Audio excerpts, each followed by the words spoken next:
When exploring different game design elements, we must ask ourselves, what is it that villains truly offer the player in the world of Pokemon?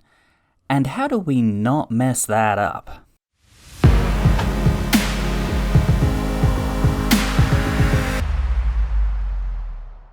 When it comes to motivating a player, there are many reasons people play Pokemon games.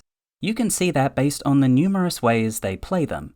Whether it is feeling that special bond, getting nostalgia hits from their childhood, simply wanting to collect cool or cute-looking creatures, collecting all the creatures, designing the perfect team to battle with, showing off their shiny collection, and so on and so forth.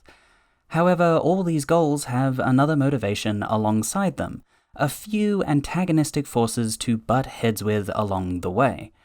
One of the most effective ways to motivate a player to push through the story and to strive to get better at a game is to give them something that is there to push back and challenge them, an antagonistic force.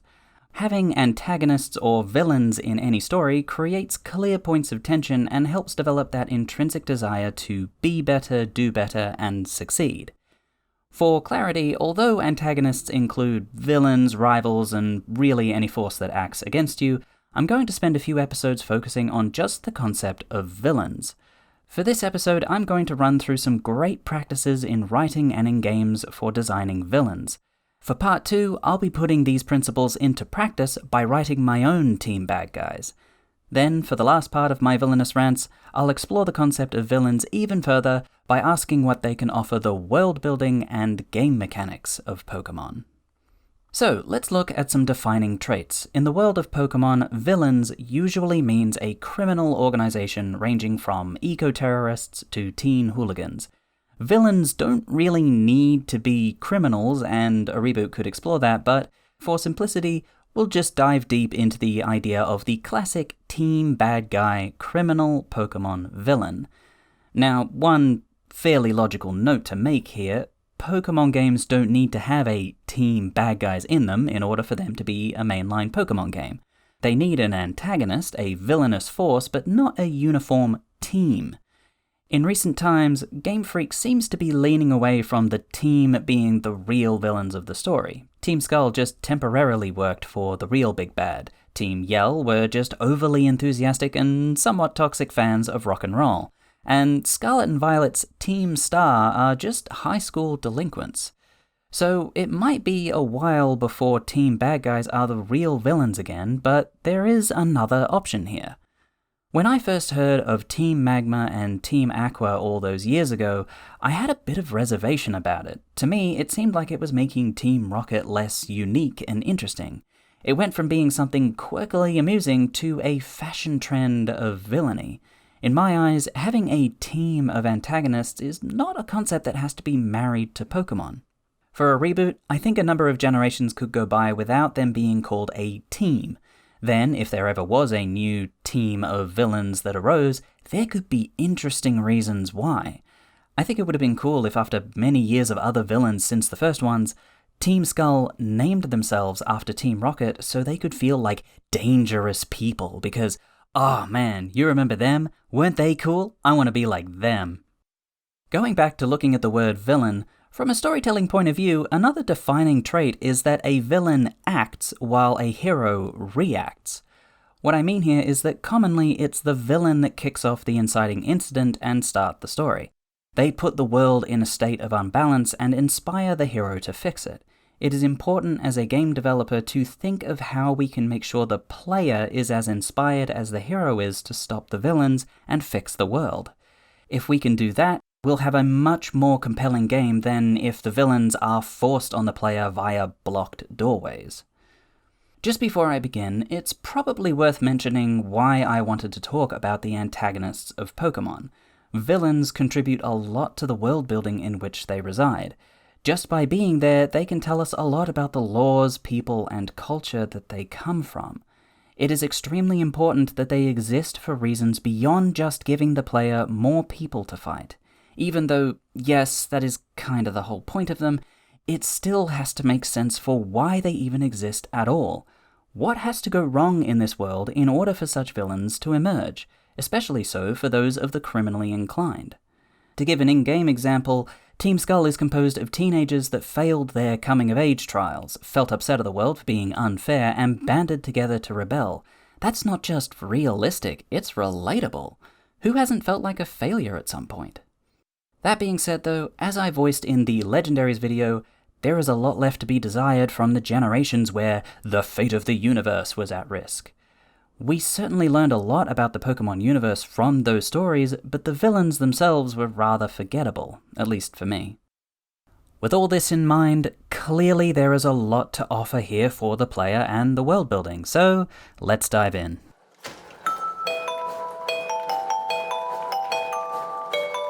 To get us started, the question to ask is, what makes a good villain? There are so many videos out there that cover this, I'm not even sure which to recommend. Probably all of them. A common theme, however, is number 1, motivation.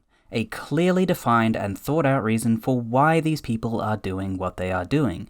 Even if they are maniacal, there has to be more than just for the glory of evil. Number 2, have their actions support their views and have every action contribute to that end goal. This usually results in showing the player what the villains are capable of, demonstrating the power they wield and what lengths they are willing to go to make their goals realized.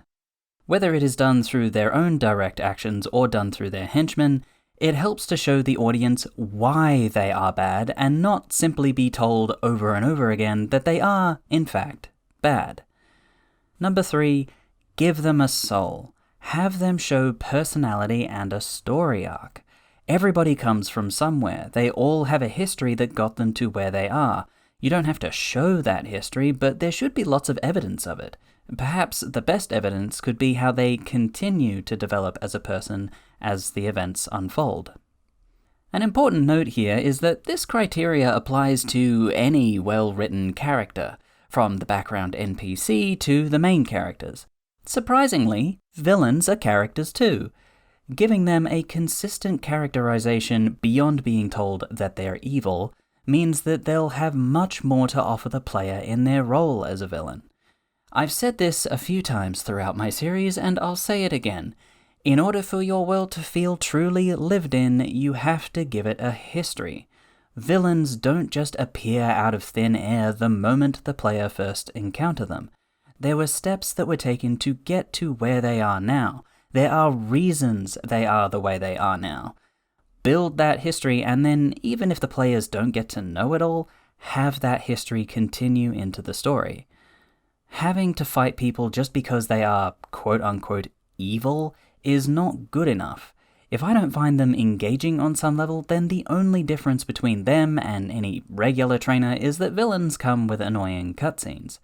If I have to solve a town's problem before I can do the gym challenge I want to do, then I don't want it to feel like an annoying interruption.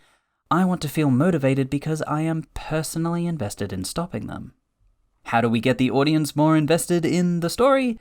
Well, if we had a perfect answer to that, then there would be no poorly written books, movies, or games. However, we can try to look at these best practices for writing characters, throw some ideas out there, and see if there are any we like. Again, going back to something I said in the Legendaries video, one way to motivate a player is when there is something personal at risk. The best tool we have to put something personal at risk is the villains. So all we have to do for this part is think about what the player can get attached to, and even if it's just temporary or ultimately inconsequential, have characters in the story threaten to take those away. Time to think like an evil genius with a grudge and look at the many things the player can get attached to so we can take it all away. Ha ha ha. Obviously, as seen at times in the games, and especially the anime, we can threaten to take away their Pokemon. But without any instance of that actually happening to the player, they will never truly feel like they are at risk. It's just like whenever the story revolves around the fate of the universe being at risk, because, in our minds, we are very confident that the good guys win in the end, so the tension isn't really there. Of course, this doesn't mean that we can't have really good end-of-the-world stories, it's just that what it comes down to is that it is the small things that we care about that could be lost along the way that really impacts us. The end of the world is an empty threat, but what people have to sacrifice or what people have to be sacrificed in order to save it is not. Players' Pokemon are the characters they have an attachment to, and so that is where the real threat lies. Now, I'm not suggesting we kill off the players' Pokemon. What I am suggesting is that they really could be stolen. We can have the Pokemon we took away returned to them easily. All they have to do is lay waste to the team bad guy's hideout. The power to motivate them comes from not forcing the player to do it, but giving them the knowledge and the option to do so. They might choose to never get their Pokemon back. That is a risk we might have to take here, and I, for one, heartily welcome it. Narratively, I think it would be an interesting opportunity if the Pokemon they had spent the most time with was stolen. What if the player simply went and caught a replacement, moved on with the game, and never went back for their friend? What does that say about the player? What would the NPCs have to say about that? An intriguing rabbit hole to explore here. I suppose to look a little deeper into why taking Pokemon away is such a threat, we could also find that people like bonding with their Pokemon. The recent few generations introduced the AMI and camping mechanics where you get to feed and play with them.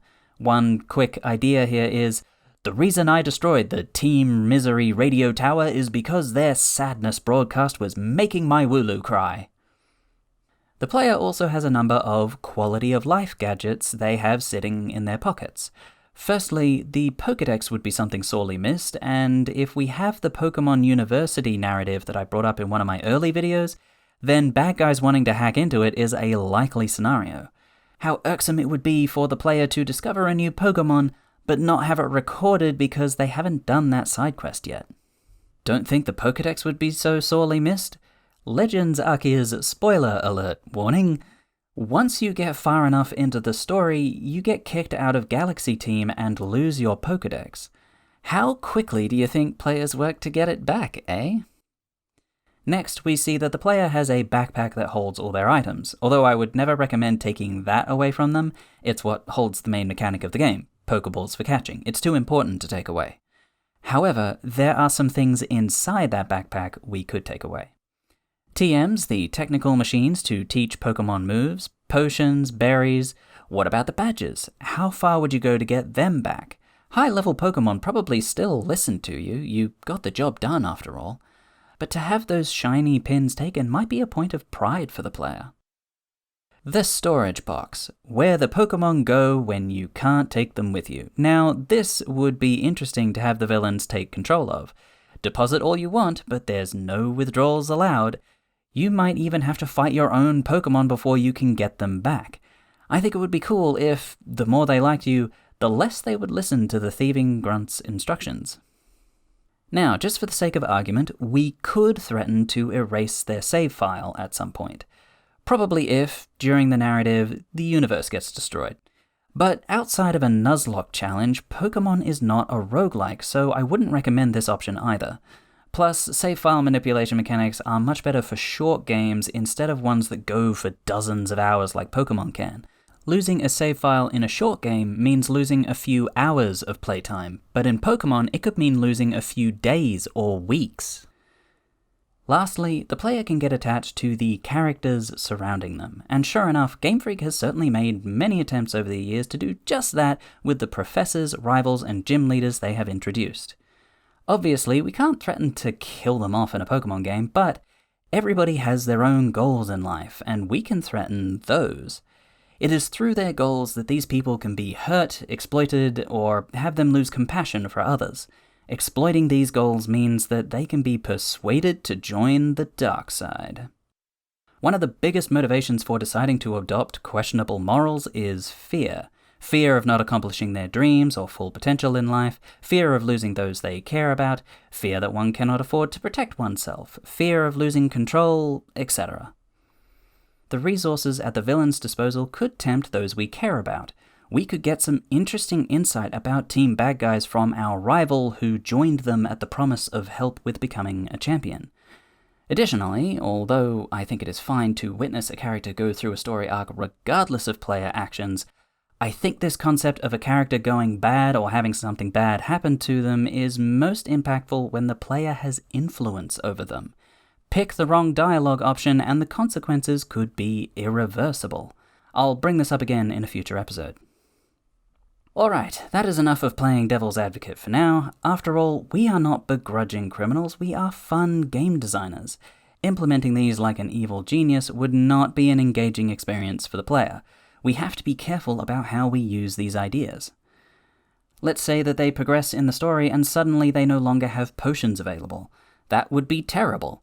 However, having some high-level thugs go up to the player and say, "Hand over a super potion or I'll beat you up," makes for a pretty intense situation. The player knows they could lose good money because the thug really could win in a fight otherwise. Suddenly, having potions just to be able to bribe them to get by safely is an interesting circumstance. Also, it'll feel great to come back later and show them the error of their ways.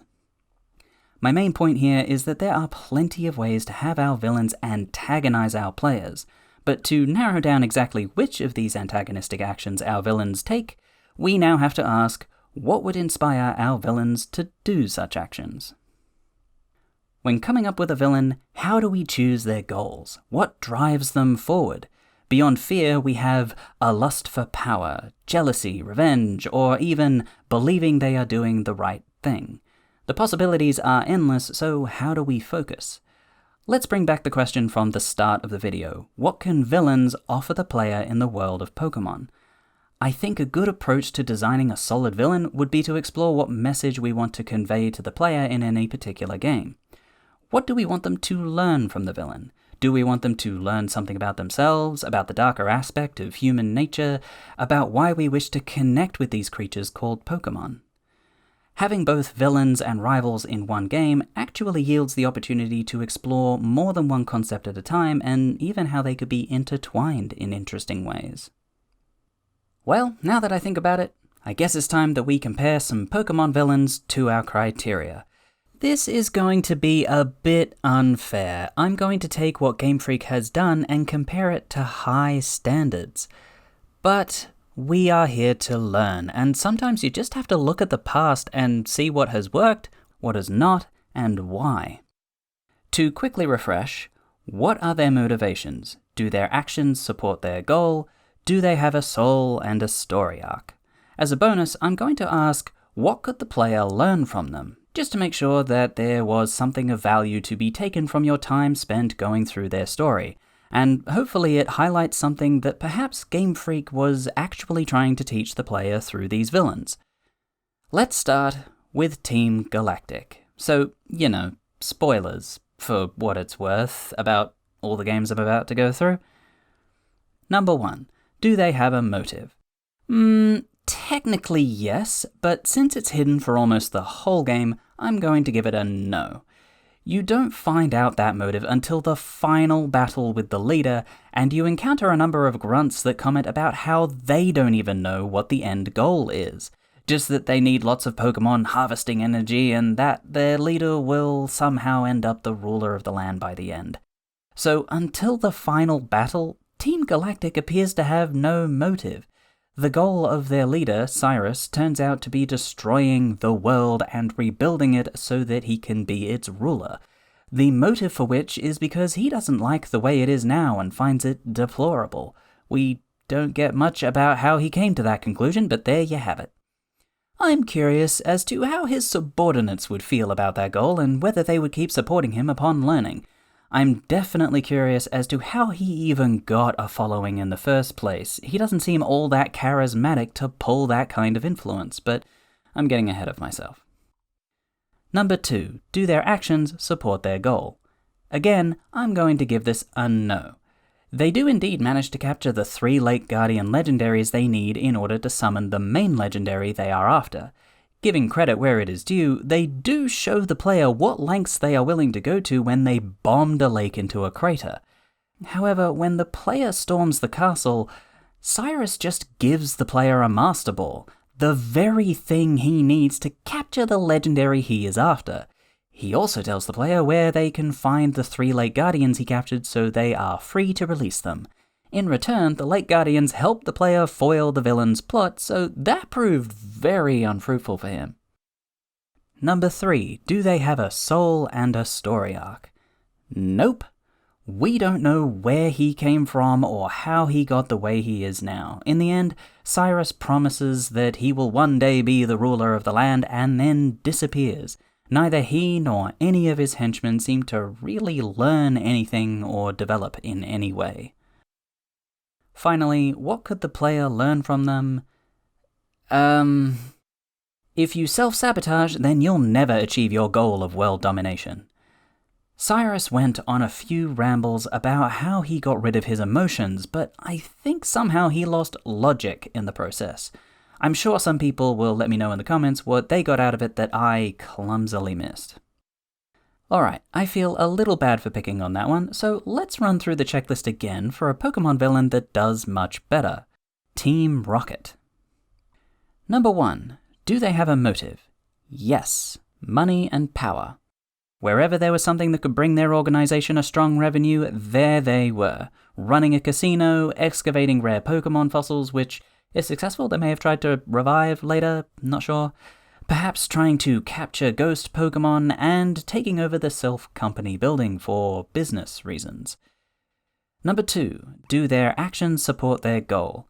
I'm going to go with a soft yes. On the surface, they indeed were always looking for a quick and easy way to make a buck, and the grunts stayed as much, all the time.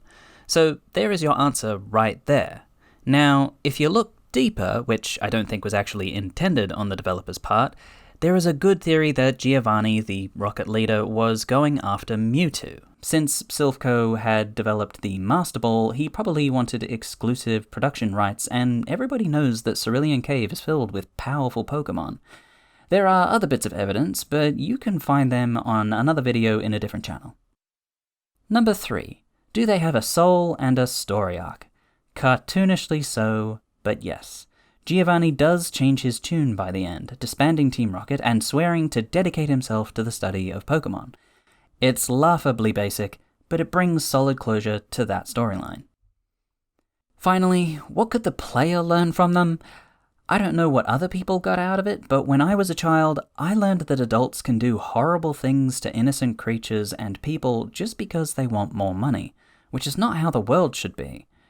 The writing for Team Rocket might be overly simple, what with them fumbling important keys and all the information they know upon defeat, but they were absolutely memorable. Let me know in the comments what you learned from them.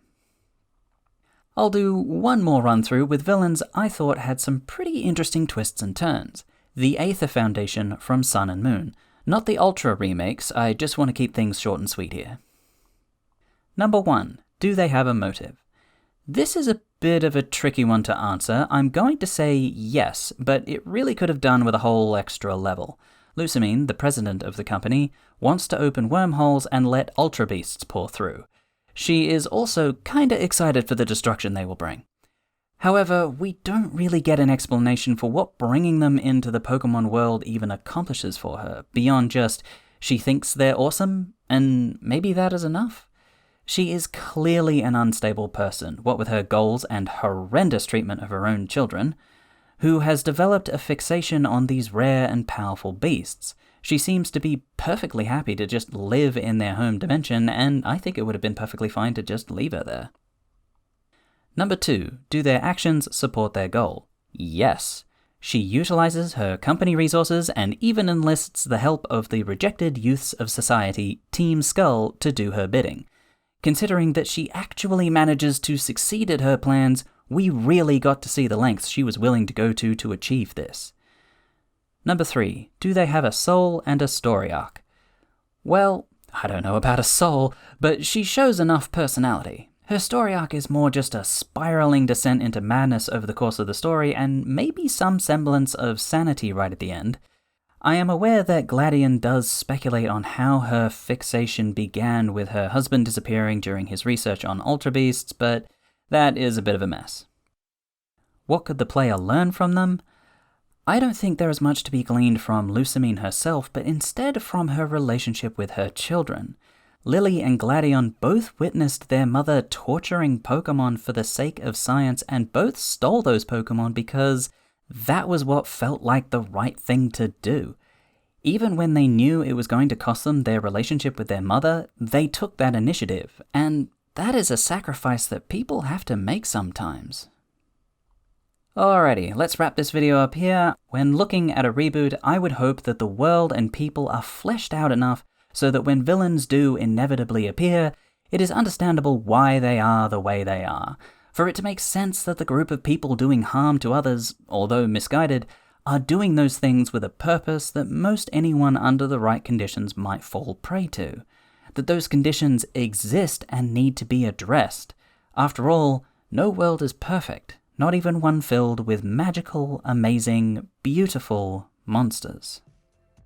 So, now that we have had a good long look at how to make villains, next episode I'm going to put this all into a bit of practice. Thank you so much for your time, press the like button, hit the bellossom, don't be villainous and make my Wooloo cry, subscribe to my channel and make her happy. Stay wonderful, treat each other kindly, and I'll see you next time.